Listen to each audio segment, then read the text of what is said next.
আজকে একটা খুব দুঃখজনক একটা বিষয় আপনাদের সাথে শেয়ার করতে যাচ্ছে। অনেকক্ষণ যাবত ধরে দেখছি আপনারা দুইজন এখানে বসে স্যাডের কিছু কথা বলতেছেন। আপনাদের কি এই যে দেখতেছেন লগে শশা ক্ষেত, এই শশা করে অনেক ধরা খাইছি। তারপরে চুরে অনেক রান্না করে 5-6 মন শশা এই ক্ষেত্রে দিলি তুলুন গেছে। এখন কিন্তু চুরের লাগে 1 মন শশাও তুলুন যান। আল্লাহ গা কয়েক কাজ দিছি ভালোই তুলতেছি, কিন্তু এই কয়েকদিন যাবত শশা চুরি হইতেছে। এতদিন বাজার খারাপ আছিল, এখন একটু ভালো হয়েছে। এখন ভাবছিলাম যে না আমাদের চালানটা তোলা যাইব, এখন তো দেওয়া যায় তাও তোলা যাইব না। চুরে যদি এবার রান্না হরে তো কিবা থাকবো। সকাল থেকে গাইস বৈশা আছে ওরা রোজা থাইকা। এখন গাইস মনে করেন সকাল থেকে বৈশা পাহারা দিতেছে। এখন ইফতারের সময় যে ইফতার করবো বাসায় গিয়ে, সো ইফতারের সময় যদি চুরি করে তাহলে কিছু করার আছে? সো চুরেদের উদ্দেশ্যে একটা কথাই বলবো, একটা মানুষকে নিঃস্ব করবেন না, ঠিক আছে? আসসালামু আলাইকুম, সবাই কেমন আছেন? আশা করছি সবাই অনেক ভালো আছেন। সো আজকে একটা খুব দুঃখজনক একটা বিষয় আপনাদের সাথে শেয়ার করতে যাচ্ছি। কথাটা হচ্ছে, এখন আমি বলবো না কোনো কিছু, আপনারা শুনতেই থাকেন, সাথেই থাকেন, বুঝতে পারবেন।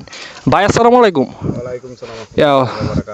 অনেক আমি যাচ্ছিলাম আপনার ওই সামনের দিকে, ঠিক আছে? অনেকক্ষণ যাবত ধরে দেখছি আপনারা দুইজন এখানে বসে স্যাডের কিছু কথা বলতেছেন। আপনাদের কি সমস্যা, কি হয়েছে ভাই? ভাই এই যে দেখতেছেন লগে শশা ক্ষেত, এই শশা করে অনেক ধরা খাইছি। তারপরে চুরে অনেক রান্না করে। আল্লাহ, তার মানে আপনাদের বাজেট কত ছিল?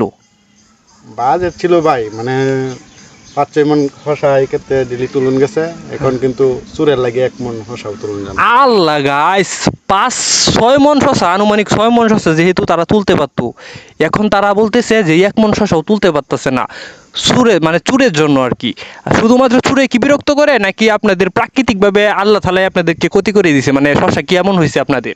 না, চুরেই বিরক্ত করে। শুধুমাত্র চুরে বিরক্ত করে? আরে না, শশা তো ভালোই হইতেছে, হ্যাঁ। প্রায় কয়েক কাজ দিছি ভালোই তুলতেছি, কিন্তু এই কয়েকদিন যাবত শশা চুরি হইতেছে। মানে এইটা নিয়ে কি আপনারা খুব চিন্তিত? এতদিন বাজার খারাপ আছিল, এখন একটু ভালো হয়েছে। এখন ভাবছিলাম যে না আমাদের চালানটা তোলা যাইব, এখন তো দেওয়া যায় তাও তোলা যাইব না। চুরে যদি এবার রান্না হরে তো কিবা থাকবো। হ্যাঁ, আল্লাহ গাইস, মানে দেশটা স্বাধীন হয়েছে কোথায়? মানে এইখানে চুরি, ওইখানে ডাকাতি, ওইখানে খুন খারাপি, মানে এইগুলো কি হচ্ছে দেশে? মানে দেশটাকে আবার নতুন করে স্বাধীন করা লাগবে নাকি, বুঝতেছি না।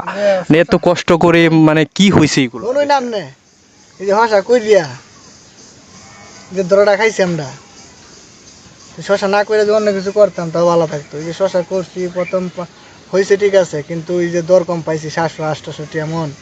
এত পরিশ্রম করে 700-800 এমন কি শশা ফসলে মনে করেন যে 20,000-30,000 টাকা খরচ, এই টাকাটা কিভাবে উঠবো? তারপরে এখন একটু দামটা ভালো হয়েছে। এখন দাম ভালো হলে সুরের লাগে তখন শান্তি পাইতে না। সুরে মনে করেন শশা খাইতে না রাত্রে। কেন আপনারা কি পদক্ষেপ নিতে পারেন না চুরের জন্য? কি পদক্ষেপ নিব? এটা কি সারা রাত্রে হারে না পাহারা দিলেছেন? এখন আপনারা দুজনেই কি লস খাইছেন? দুজনেই। আমরা দুইজন না, অনেক মানুষ এরকম ভোগান্তির মধ্যে আছে। তাহলে শুনেন, আমার ভিডিও যেহেতু দেশ এবং দেশের বাইরে মানুষেরা দেখে, সো আপনারা চুরের বিষয়ে কি বলতে চাচ্ছেন? চুরের ব্যবস্থা নিতে চাই আমরা। আমরা চাই এটার একটা পদক্ষেপ নেওয়ার জন্য, যাতে কৃষকরা শান্তি মতন এই ফসল মারাইতে পারে এবং বিক্রি করতে পারে।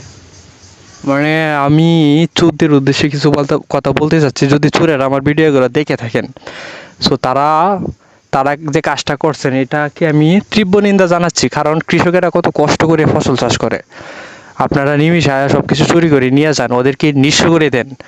এইগুলা ভাই ঠিক না ভাই, বুঝছেন? এই যে দেখেন ভাই, রোদ্রের মধ্যে থাইকা বৃষ্টিতে ভিজে এই যে ফসল উৎপাদন করি, নিজের ইয়া মনে করি না কোনো সময়। হ্যাঁ গাইস, দেখেন মানে ভাই আপনারা রোদে বসে আছেন কেন? সামাই আছেন? রোদে কি আর সামাই কি, আমরা তো একটাই সমান। আল্লাহ গাইস, মানে মানে ধরা খায়া গাইস, এই শশা ক্ষেত্রে লস খায়া চুরের উৎপাতের কারণে দেখেন গাইস রোদে বসে রয়েছে। ভাই আপনারা সেমাই আছেন, আপনাদের সাথে কথাবার্তা বলি। রোদ্রে বসে থাকলেও ভালো লাগবো, শ্যামাত বদলে থাকলেও ভালো লাগবে। সো গাইস কি বলবো, মানে চুরেদেরকে আমি তীব্র নিন্দা জানাচ্ছি। হ্যাঁ, এরা কাজটা ঠিক করে নাই। চুরেরা যদি এমন করে গাইস, এখন তো আর শশা খেতে বসে থাকা সম্ভব না। হ্যাঁ, তারা তো মনে করেন রাতে পাহারা দিতে পারবো না, ঘুমানো তো প্রয়োজন একটা মানুষের। এই যে দেখেন ভাই, সকাল থেকে বই রয়েছি পাহারা দিতেছি। সকাল থেকে গাইস বৈশা আছে ওরা রোজা থাইকা। দিনের বেলায় এখন গাইস মনে করেন সকাল থেকে বৈশা পাহারা দিতেছে, এখন ইফতারের সময় যে ইফতার করবো বাসায় গিয়ে, সো ইফতারের সময় যদি চুরি করে তাহলে কিছু করার আছে? কিচ্ছু করার নাই।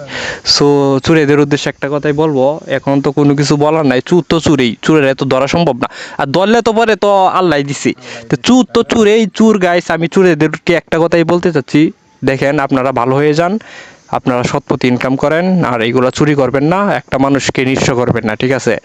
সো কিছু বলার নাই, কোনো কিছু বাসা নাই আমার বলার, আপনারা কিছু বলবেন? না না, আমরা একটাই বলার উদ্দেশ্যই আমরা এটা একটা পদক্ষেপ নেব যাতে কৃষকরা শান্তিতে ফসল উৎপাদন করতে পারে। সো এইটাই, আর কোনো কিছু বলার নাই আপনাদের ভিতরে। মোট কথা আপনাদেরকে আমি তীব্র নিন্দা জানাচ্ছি। ভালো থাকেন, সুস্থ থাকেন, আসসালামু আলাইকুম।